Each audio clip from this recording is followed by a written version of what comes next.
2027-এ যারা মাধ্যমিক ক্যান্ডিডেট রয়েছে তাদের জন্য বাড়িমণ্ডল যে চ্যাপ্টারটা রয়েছে সেই বাড়িমণ্ডল চ্যাপ্টারটা কিন্তু প্রথম থেকে ধরে ধরে প্রত্যেকটা কোশ্চেন আলোচনা করে দিয়েছি। যে যে প্রশ্নগুলো বাড়িমণ্ডল চ্যাপ্টার থেকে আসতে পারে, সেই অধ্যায়টা থেকে আসতে পারে, সেই প্রশ্নগুলো আমি কিন্তু ডিসকাশন করে দিয়েছি অন্য ভিডিওতে। কিন্তু আমি লক্ষ্য করলাম যে এই তিনটে প্রশ্ন 2027 মাধ্যমিকের জন্য ভীষণ ইম্পর্টেন্ট।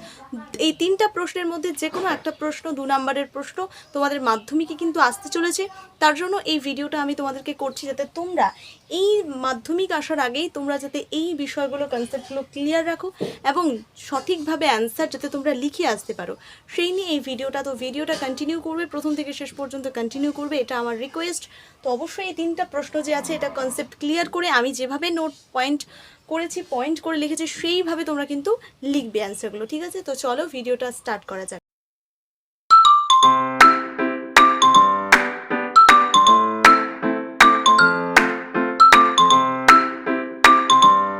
তো হ্যালো এভরিওয়ান, আমি তোমাদের মধুমিতা দিদি। আর আজকে আমি মোস্ট ইম্পর্টেন্ট তিনটা প্রশ্ন নিয়ে আলোচনা করব। তো অবশ্যই তোমরা একটা খাতা এবং পেন নিয়ে বসে যাবে, নোট করবে বিষয়গুলো, এবং সবচেয়ে যেটা পয়েন্ট যেটা তোমরা করবে সেটা হচ্ছে কনসেপ্ট ক্লিয়ার করবে। আমি যে বিষয়গুলো ছবি এঁকে এঁকে ধরে বোঝাবো সেইভাবে খাতায় যেন ছবি আঁকা থাকে এবং প্রশ্নের অ্যান্সারটা লেখা থাকে। তো চলো শুরু করি। ফার্স্ট আমাদের কোশ্চেন আছে কি, সিজিকি। এই সিজিকিটা বুঝতে হলে ফার্স্ট আমাদেরকে জানতে হবে সিজিকিটা অ্যাকচুয়ালি কি। আগে ছবি এঁকে ধরে ধরে বুঝিয়ে দিই, তারপরে অ্যান্সারটা যেরকম আছে সেরকম তোমরা লিখে নেবে। ফার্স্ট হচ্ছে সিজিকি। আমরা জানি এটা পৃথিবী, যদি এটা হয় এই পৃথিবীর উপগ্রহকে কে চাঁদ, তাই তো? এই পৃথিবীর উপগ্রহ কি চাঁদ। এই যে পৃথিবী এখানে থাকলে চাঁদ কোথায় থাকবে? উপরে থাকবে। কিন্তু অমাবস্যা বা পূর্ণিমা যখন আসে, এই অমাবস্যা এবং পূর্ণিমা তিথিতে এই চাঁদ, পৃথিবী এবং সূর্য, এখানে যে সূর্য আছে, এই চাঁদ, পৃথিবী, সূর্য একই সরল রেখায় অবস্থান করে। তাহলে কি? তাহলে হচ্ছে যে আমরা দেখলাম পৃথিবীর উপগ্রহকে চাঁদ, কিন্তু যখন অমাবস্যা বা পূর্ণিমা তিথিতে আসে, সেই পূর্ণিমা তিথিতে, অমাবস্যা এবং পূর্ণিমা তিথিতে সূর্য, পৃথিবী এবং চাঁদ, এই চাঁদটা তখন এখানে আর থাকছে না, সে এখানে চলে আসছে, এই চাঁদ। তো অমাবস্যার তিথিতে যখন সূর্য, পৃথিবী, চাঁদ কি করছে? একটা সরল রেখায় অবস্থান করছে না, একটা সমান রেখায় তারা পরপর অবস্থান করছে, তাই না? তো এটাই হচ্ছে সিজিকি, বোঝা গেল? তো যখন কোন তিথিতে? অন্য কোনো সময় না, যখন অমাবস্যা বা পূর্ণিমা হয়। তো অমাবস্যা বা পূর্ণিমা তিথিতে পৃথিবী, সূর্য এবং চাঁদ একই সরল রেখায় অবস্থান করলে সেটাকে বলা হচ্ছে সিজিকি। দেখো আমি এখানে পয়েন্ট করে তোমাদের অ্যান্সার করে লিখে দিয়েছি। অমাবস্যা ও পূর্ণিমা তিথিতে চাঁদ, সূর্য, পৃথিবী একই সরল রেখায় অবস্থান করলে তাকে কি বলে? সিজিকি বলে, ঠিক আছে? যে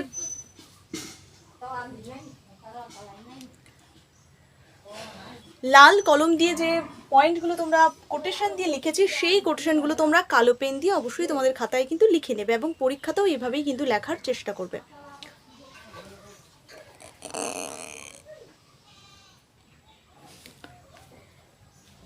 এবার 2 নাম্বার যেটা পড়বো সেটা হচ্ছে সংযোগ। এটা ক্লিয়ার হয়েছে কিনা এটা ক্লিয়ার হয়েছে কিনা অবশ্যই জানাবে। যখন পৃথিবী, সূর্য, চাঁদ একই সমান রেখা অবস্থান করে সেটাকেই বলা হচ্ছে সিজিকি।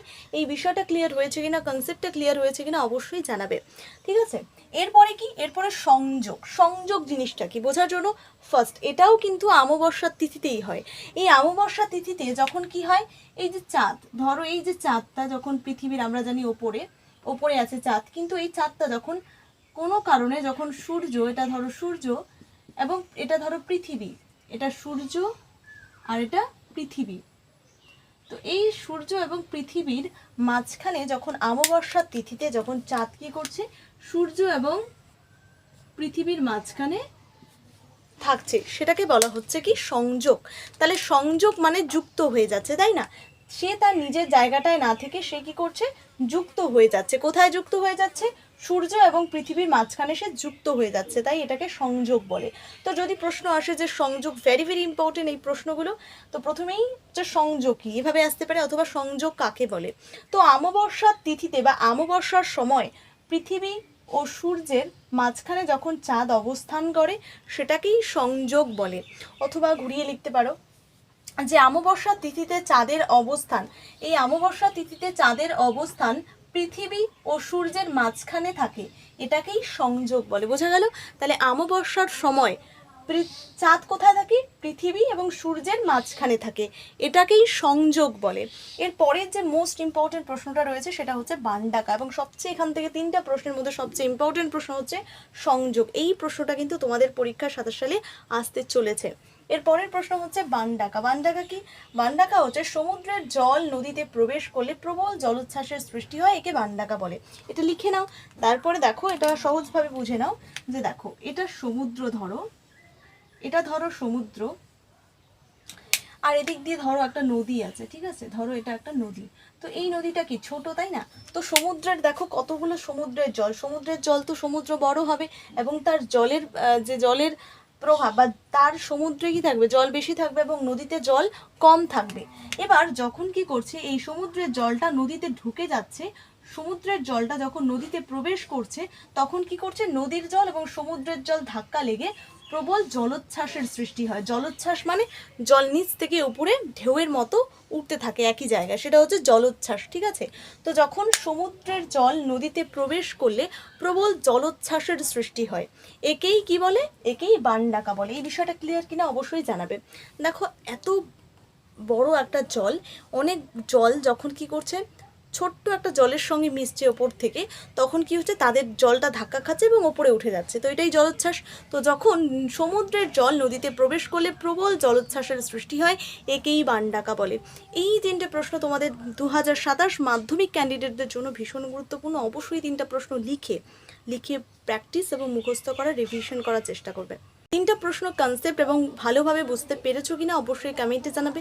ভিডিওটা কেমন লাগলো অবশ্যই জানাবে। এরপরে আমি মাধ্যমিকের জন্য সেরা সাজেশন কিন্তু ভিডিও নিয়ে আসবো, সেইগুলো দেখার জন্য অবশ্যই চ্যানেলটাকে সাবস্ক্রাইব করবে, ভিডিওটা ভালো লাগলে লাইক করবে এবং সুন্দর কমেন্ট করে আমাকে জানাবে। টাটা।